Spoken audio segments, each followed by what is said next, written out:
everyone. I'm Danny Roddy of DannyRoddy.com, and today I'm talking with two of my friends, Jeremy Stewart and Brad Abrahams, the directors of the upcoming documentary On the Back of a Tiger, a film painting an alternative picture of the workings of life and its profound effect on the nature of disease, aging, nutrition, and consciousness. In addition to thanking Brad and Jeremy for talking with me today, I'd like to thank my patrons for making this show and all of the content I produce possible. If you would like to become a patron, please go to patreon.com/DannyRoddy. As always, please do your own research and come to your own conclusions. And in the spirit of William Blake, the true method of knowledge is experiment. Without further ado, here's the show.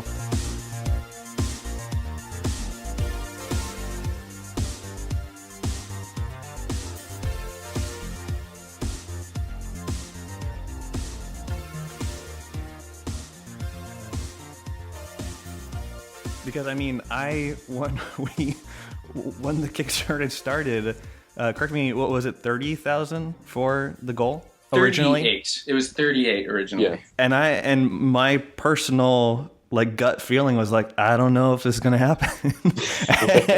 and I was like, I better do everything I possibly can to make this happen. Our first interview was July 7th, 2015, and that was a call to action for the Kickstarter. You guys got 562 backers, pledged $81,316. I guess you guys can take it from there and maybe express your feelings of how that felt to get such an enormous backing from the community. It was heartening, but we still didn't sort of break through or get any kind of mainstream coverage.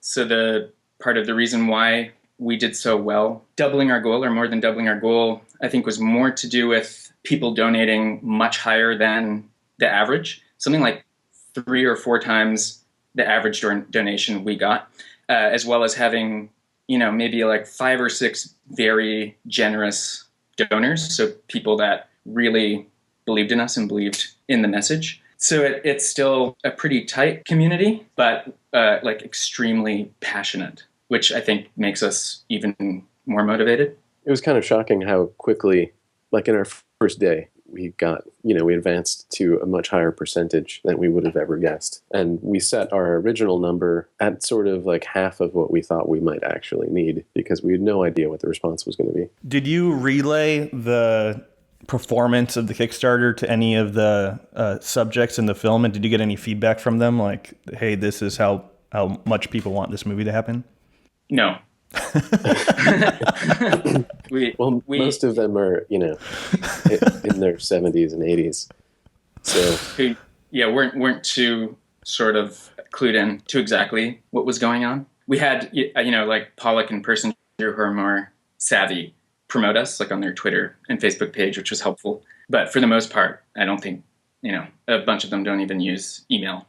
So that happened. Completely heartening, as you mentioned, Brad. What have you guys been up to since then? So it's been pretty much a year since we last talked, and you guys have been keeping everybody up to date. But if you guys wanted to go over maybe some highlights since last time, I know you guys have more interviews of the film, and there's actually questions on that of why not keeping just the original subjects, why even include more people in. So I guess give an overview of what you guys have been doing the last year, since I know everybody's extremely interested. Yeah, so the production changed hugely. That pre-Kickstarter, we sort of got what we thought were some core figures. But like to your question of including people on the progress of the Kickstarter, I think the people that we got afterwards would be way more excited about that. But we weren't able to interview so many people, unfunded. So you needed funds to extend the interviews to include more information. Exactly. So we always wanted to get more people in that core group, but we needed help with that. And, with each week, someone would recommend someone, or in our own research, a name would come up, or even one of our interview subjects would say, you should really talk to so-and-so. So the list just kept growing. And since the Kickstarter, we've conducted, I think it's been 10 interviews all over, US, Canada, and Europe, and pretty much every field of science and health seekers, lay people, practitioners. And almost none of them are directly related or even referenced by Peat. Most of these were on our own initiative or from a recommendation. I think just Gershom Zajac and some of the practitioners are aware of Peat. The original intention of the film, with the success of the Kickstarter and the continued interviews, do you think it has morphed into something you guys weren't expecting, or is it going pretty much as planned? Doing a documentary, it certainly from the outset wasn't planned. Like, I don't think that we couldn't know how it would turn out in the end. And it's been a discovery process going through the making of it. And each new interview, it expands the project in a different way. So in some ways it's become more focused, but it's also started to tackle much broader topics. I think if at the outset we had said to each other that the massive topics to cover for the film, that would have been a really overwhelming idea and seemed way more impossible, as opposed to taking the path that we have and ending up where we are. If we were we'll fly around the world and interview 20 people about the problems in science with no funding, it sounds crazy. And thematically, we've gotten progressively less niche. How it originally was going to start mainly about Peat. Then it grew to encompass his larger ideas and the scientists that have contributed to that.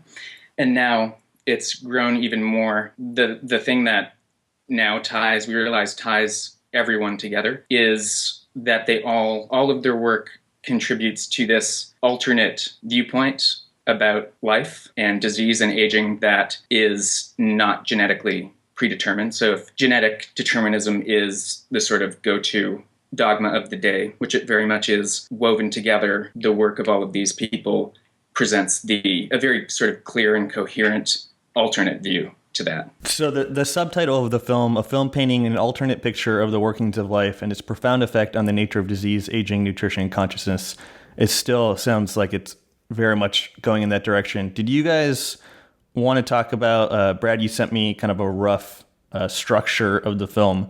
That brings up the question of how far along are you guys in the movie making process? And then after that, I guess we could go through the 1, 2, 3, 4 bullet points, and maybe you guys could give us kind of a preview of what the film would be like, if that's even possible. We can try our best. I think to, touch on the sort of basic questions that we're asking is we're questioning if we really have the basics right when it comes to how a cell works. And if maybe that's not all correct and a model more like Gilbert Langs is in the right direction, then we have a whole lot of adjusting to do about how we understand the world. And then along the same lines, if these ideas about genes really deciding who we are aren't so cut in stone and our environment plays a bigger role, then we have a model that opens us up to a lot more self-responsibility in the world and culture. And to back that up, so the first part of this structure is, what if our fundamental knowledge of the workings of life is wrong? And I mean, you guys are asking some of the biggest questions possible. And I think that's why I think we immediately were kind of fast friends, because I know I've always been attracted to people I think Maywan Ho was the one that said she liked Schrodinger because he was asking what is life, and that's the biggest question you possibly can answer. And Ray is obviously asking the same question, and those are so much harder to answer than kind of these other people in nutrition who are avoid insulin spikes, and it's they're painting smaller pictures where these other people are painting larger pictures, and you guys are obviously continuing in that path, just making a different art form. It's not us. It's that we saw that there were all these people in the sciences asking these questions and coming up with alternatives that seemed totally appropriate to look at. But the way what we hear of the media and science, there's only one story. But as soon as you look into it a little bit, there's actually huge amounts of it have been called into question and potentially disproven. There's other models. So that's the story that, stood out, that we were like, this is a really important issue. And something that we've minimized over time as well is getting to specific recommendations, when it comes to nutrition or supplements, because that stuff is a lot more transient, it changes over time. And that's sort of part of the, point of the film to show. So we wouldn't really feel comfortable with that, as well as it dates the film too. You want something much more timeless and bigger picture than that. So we'll still cover it to a certain extent, but it's not before it was going to be a whole, act of the film, but now it's much less than that. Before revealing their theories, we hear from their seemingly ridiculous rejections from establishment. So is that when you start interviewing the maverick scientists? Yeah. So after giving an overview or supporting the current sort of mechanistic, genetically determined dogma that everyone is force-fed, instead of immediately getting into alternate theories or the flaws in biology, which might be a bit much to launch right into.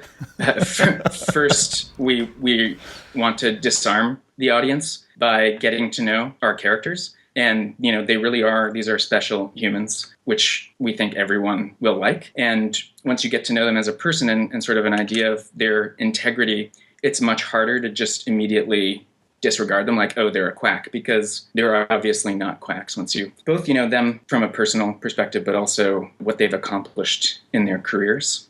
Gilbert Langs and the electrodes, or Harold Hillman and being instrumental in ending the death penalty in so many states, it's much harder to just say these guys are just crazy, and then more gradually revealing their views and the flaws in biology and the establishment before even later getting into what their alternate view is. You guys have been releasing your uncut audio from the interview subjects, and I haven't gotten to listen to all of them yet.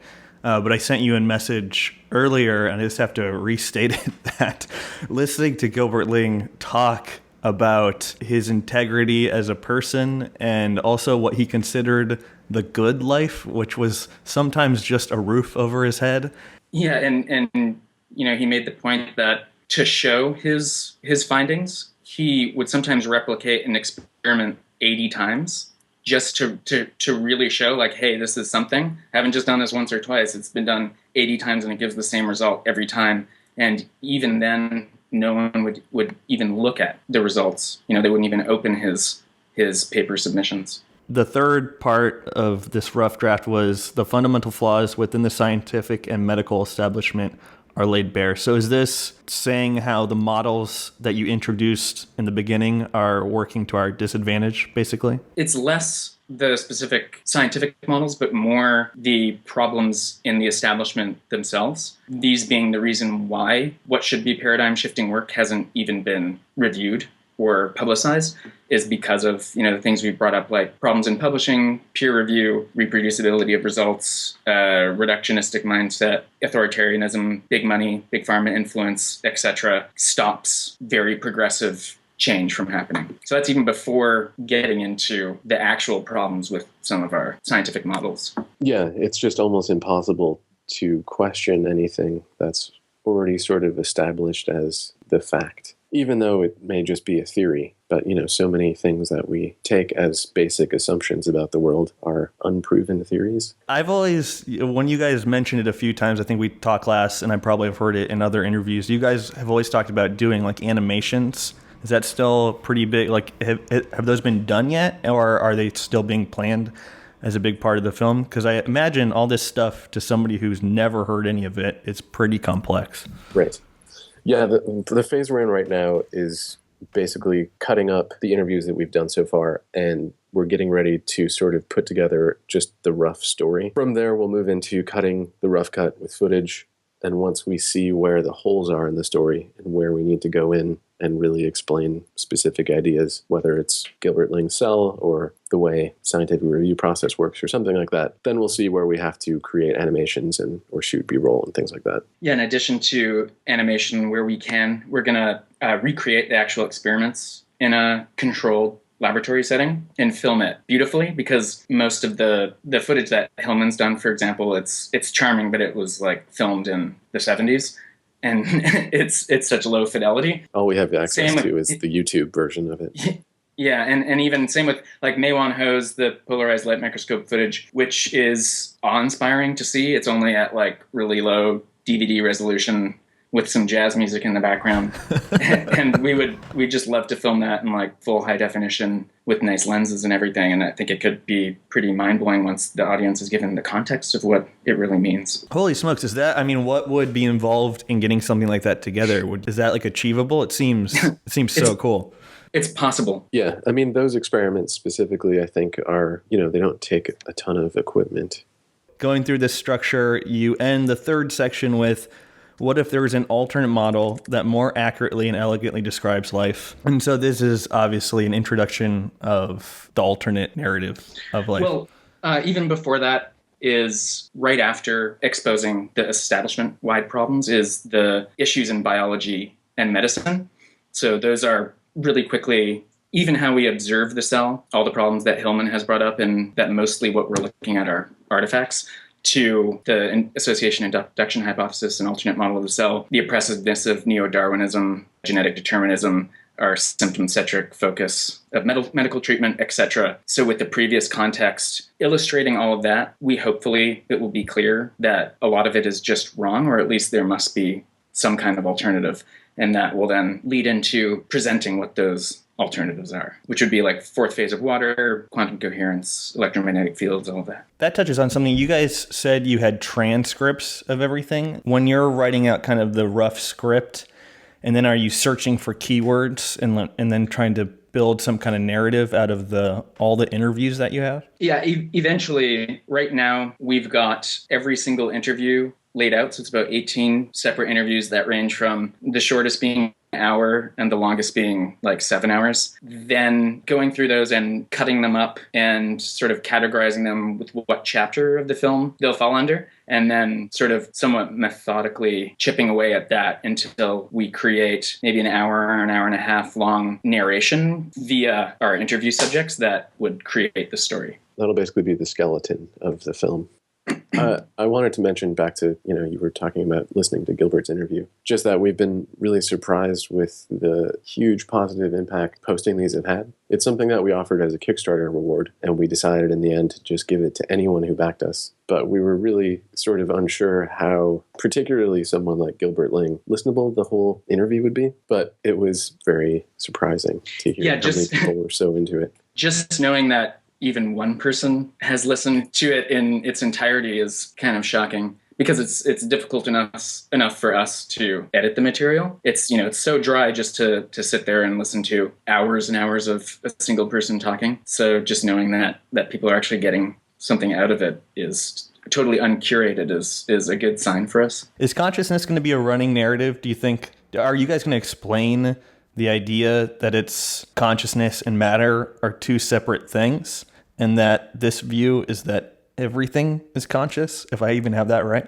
I think you basically have it right. It's not something that we plan on heavily exploring, but I think it's more a piece that's connected to the overall paradigm of thought about life and the world, and that the basic ideas that have become popular are the world is made up of dead matter, and basically life is made up of dead matter. And so it sort of leads to the conclusion that consciousness is an illusion and things like that. And also shows for us to draw the parallel between, even at the cellular level, the mechanistic way of how the cell works, the Right. lock and key mentality, how It's just a machine. how that has informed how most scientists think about consciousness, and that it's like a computer. Our brain is basically a computer. Consciousness is software, just meaningless terms that only make it easier to talk about, but make it harder to actually understand. Are you guys getting into cosmology at all, or is that kind of the same? It's such a huge topic. Yeah, It'll be left out. We're already biting off more than we can chew. Maybe next time. And then finally, and I love that you guys said it like this, like if this model is even partially correct, our understanding of disease, aging, and nutrition must be radically reconsidered. So I guess the question is, how do you empower people with information to take their health into their own hands if you're not telling them like various therapies? Is it just a message to get a second opinion, or to look after yourself, your temperature, or things like that? Or how do you guys think that's going to look? I don't think that you have to pull back the curtain very far to inspire people to ask more questions and not just fall in line with an authoritarian system of medicine or school or whatever. Once you believe individually that you know something, that maybe you're just as good of a person as the people who are supposed to be the authority on your own health and life and what's best for you. Maybe you know better for numerous reasons, not to mention that these people might only spend 2 or 3 minutes with you.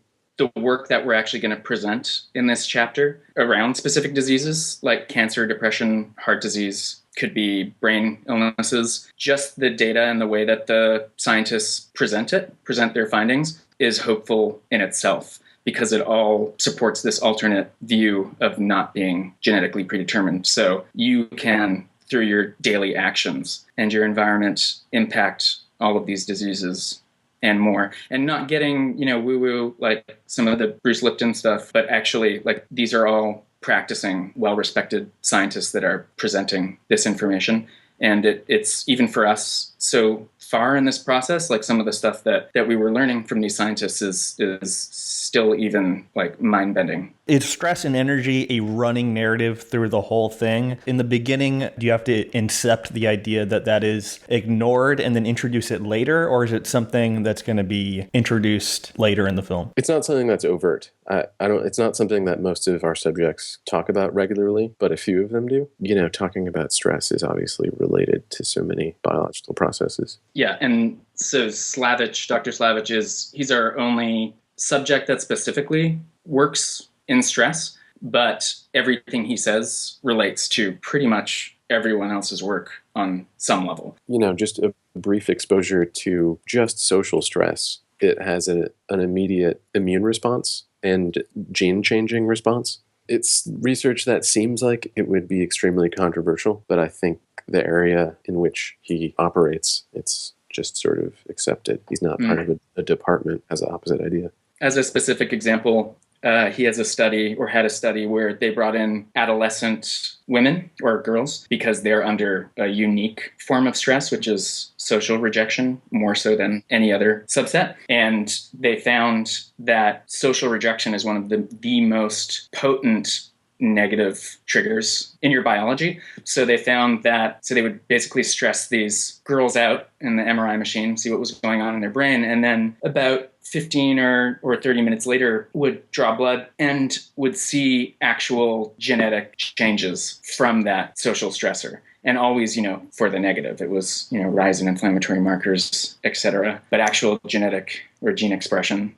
would be changed in as little as 15 to 30 minutes. There's so much evidence that supports the idea that, the genome is not the sort of static crystalline structure that it's sort of sold to us as. Yeah, and even, when we bring this up to some more mainstream thinkers, they say, you're just talking about epigenetics. Everyone knows about epigenetics. But the actual sentiment towards it is fairly negative, and the effect that is accepted that it has is also very limited. There was an article in the New York Times where this pretty well-respected research scientist, was just like totally eviscerated for an article that he wrote pretty much about the subject of epigenetics. And there wasn't anything wrong with the science. It was what bothered the establishment was the sentiment behind it, just how important he was saying epigenetics or the epigenetic effects are. And it's hard to see how they can't be considered important, but it's just that they challenge the stalwart, determined view. This shows gaps in my own understanding, but isn't epigenetics, it still is maintaining that the genes have a dominant control, or is that wrong? Well, I think it somewhat depends who you ask.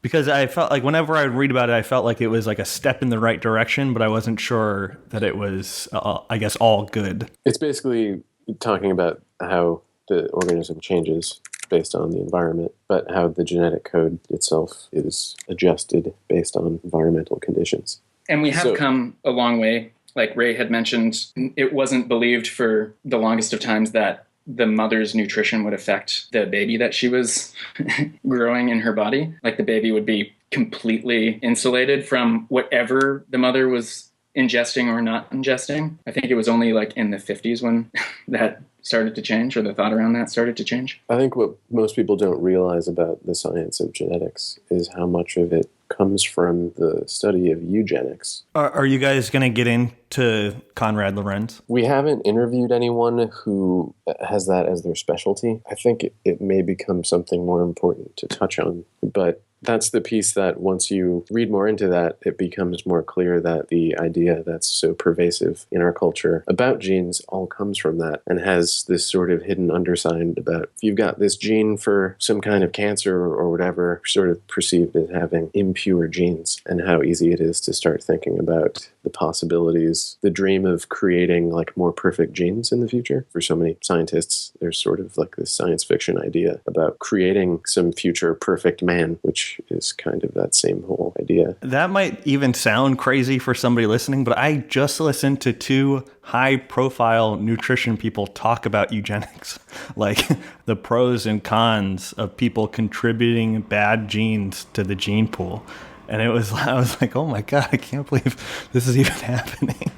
But yeah, it's frightening how pervasive those ideas are, and how that sort of science leads to thinking about large populations of people as being less important, and how that ties into, survival of the fittest and the idea of not caring for the poor or underclass people because they're genetically inferior. These sorts of ideas, I think, are all wrapped up together into this sort of oppressive whole idea about how life works. Well, and getting a little political, the measures to limit what people on food stamps can buy or use the food stamps for, and it's like some fairly nutritious items, they're not allowed to buy because they're seen as luxuries. How do you criticize society without talking about politics, or have you guys managed to do that? Well, something that Maywan Ho brought up in her interview was the idea that you can't have a true democracy if the public doesn't have a good understanding of science. And I think that's the seed of leading to a political discussion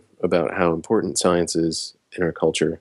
And the idea of specialization and authoritarianism, which separates the general person from thinking that they can understand science. And I think if most people knew just how bad the situation is, they would be so much more angry and would have realized they have so much invested in understanding and educating themselves further. Just as an example, the whole SSRI industry, when it became public or known that they were only publishing reporting on results from the positive studies and were disregarding or not publishing 40% that showed negative findings, like showing basically that placebo is more effective than taking the drug, and that taking the drug in some cases is worse than doing nothing. And so a whole multi-billion-dollar industry was launched when it shouldn't have even been approved in the first place. And every other person you meet is on one of these medications. It's either SSRIs or statins. And they really, on a whole, do more harm than good. Since I've heard about Ray to now,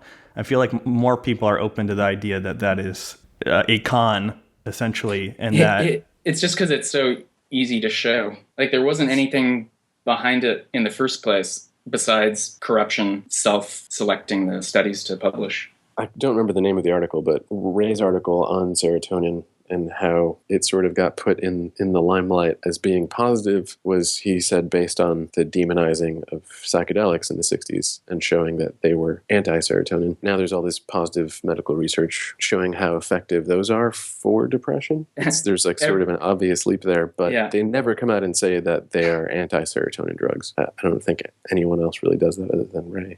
Are you guys up for some questions? Are these from you? Real quickly, before we got on, I pulled some Patreon people. They are not gotcha questions. Sure. Yeah, for sure. A lot of people were curious if you personally, Brad and Jeremy, if something you've experienced during this process have influenced your own beliefs about nutrition, health, and the medical industry. And if so, what would that be? Nothing has conflicted with what I had already either self-experimented with before embarking on the documentary. It's always an experimental process, always trying new and different things. I would say, if you want to get really specific, for myself, eating frequently, not having any stigma about how frequently you eat, especially when eats constantly. Especially like when under stress or when I'm working, my day job of shooting, I'll just like be constantly snacking. And what I've noticed is I used to get sick like all the time after shoots or during shoots, like almost constantly. And now I just don't. And it had to do with the stress, not being able to, meet the demands of the stress from an energy standpoint, basically blood sugar. So that's been really huge. Noticing when I am stressed out, so the physical symptoms like, cold extremities, and then knowing what to do to remedy that, usually calories. And then even more specifically as for myself, vitamin A, that makes a huge difference in my hair and skin quality. Makes things pretty much perfect if I keep a constant certain level of vitamin A. What about you? It's perfect. What about you, Jeremy? Nutritionally, I feel like there's not been anything specifically from the interviews that has changed me, although I've gotten much more comfortable snacking on things like that are in various pockets or bags around me in front of other people. We always have things like gummies on while we're shooting to keep our blood sugar up. And to be clear, we don't eat candies and gummies every day. It's when shooting, one, because we're like burning through brain glucose, and two, just because it's easy and physical demands. Satisfying. Yes, exactly. Carrying equipment, setting up lights and cameras, moving stuff around up and down floors of stairs, carrying cameras, following people, and going continuously for like 10, 12 plus hours. The demands for fuel are massive. It's totally tangential, but it's been funny to see some people's responses to see us just downing sugary candies. But for me, I guess the journey of the film has influenced me more strongly on a philosophical level. I've definitely gone through a long journey with nutrition and understanding my own stress response and things like that. But that was sort of already happening from reading Ray Peat's work.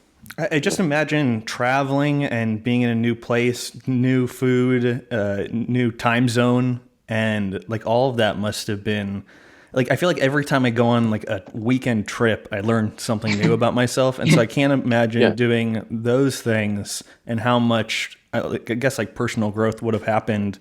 And knowing your limits and what you could and can't do and stuff like that. Being that it's a self-directed project about learning and discovery and learning stories from these people makes it such a more exciting and enriching process than traveling for a project that a client's like paying for you to do. A really different feeling. I was going to say that I almost wish that we interviewed George Slavich at the beginning and learned then the effects of stress and how to mitigate it. And a lot of it, of course, is like how much you let it get to your head, how much you let roll off your shoulder. That would have been helpful.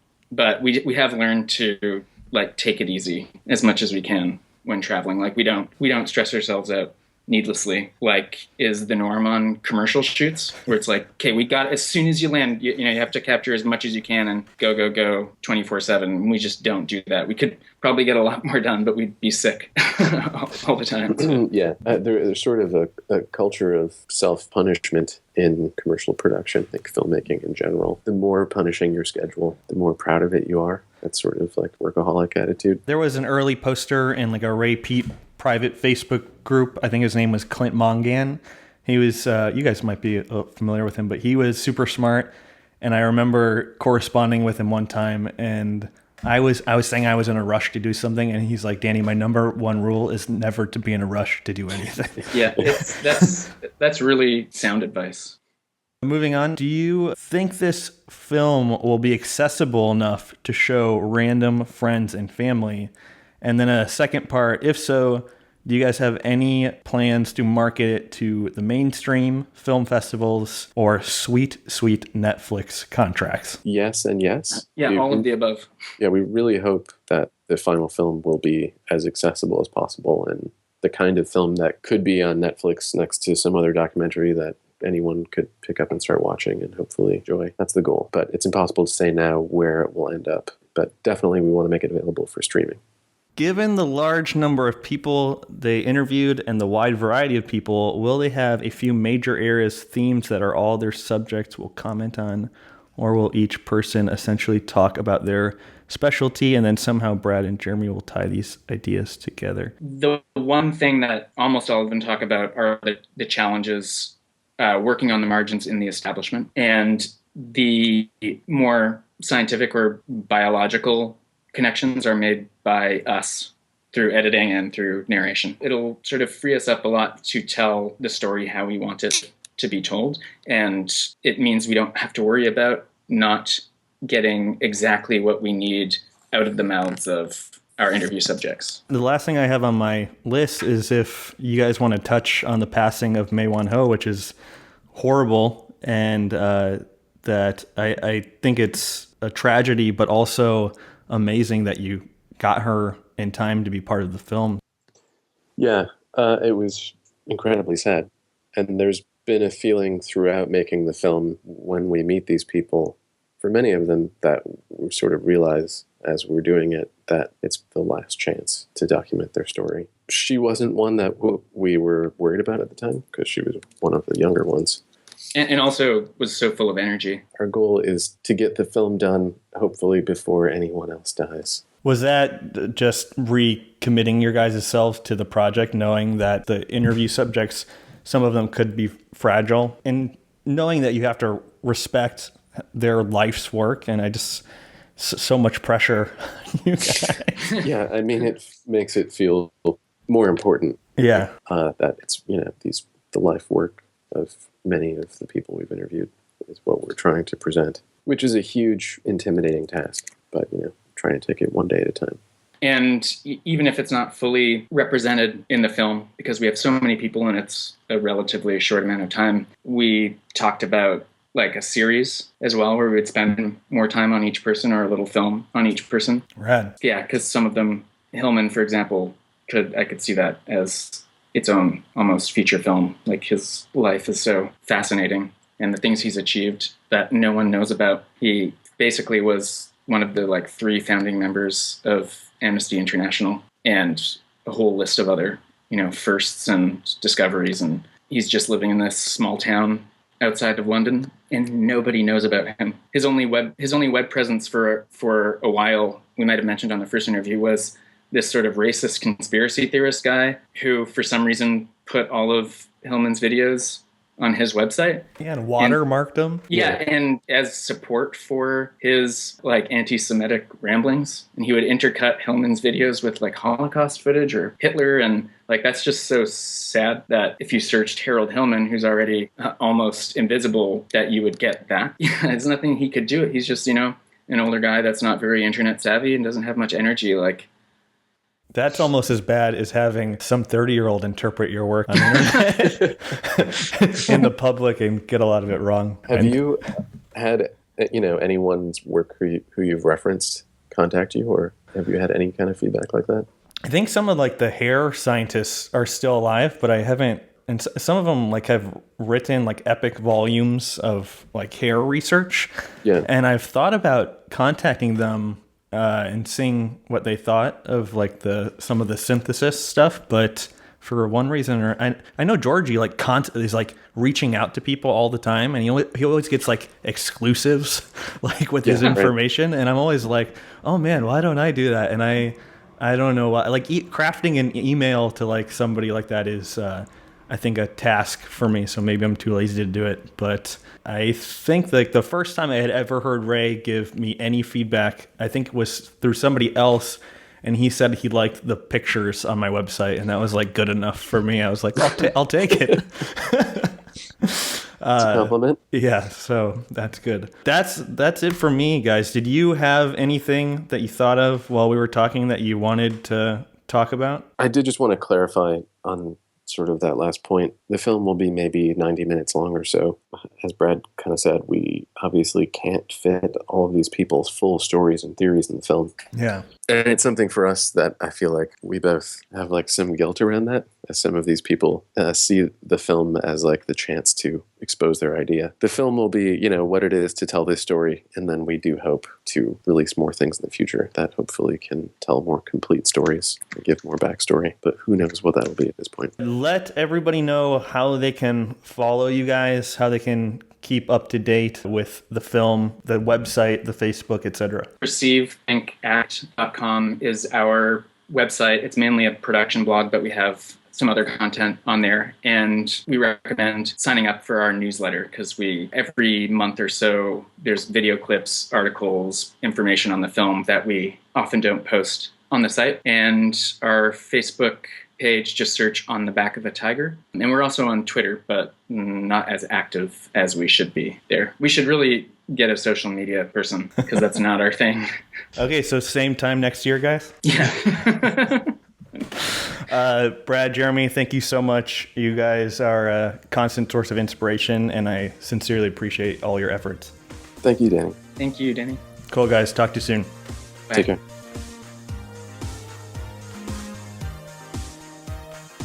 That's going to conclude this week's episode. I'd like to thank Brad and Jeremy again for talking with me today, along with my patrons for their support of the show and making all of the content I produce possible. I'm editing a new interview with Raymond Peat on authoritarianism, although I'm moving at the end of the month, so there might be a slight delay in the production of that episode. I'm really excited for you guys to hear it. It went over extremely well, and Ray is extremely eloquent in the episode, and it was a really fun episode to do. Thank you for all the support. As always, the listenership is fantastic, and it's just extremely heartening. So thank you again. Leave a comment in the comment section and hit that like button if you're on Facebook or YouTube, rather. And I appreciate it, guys, and I'll talk to you soon.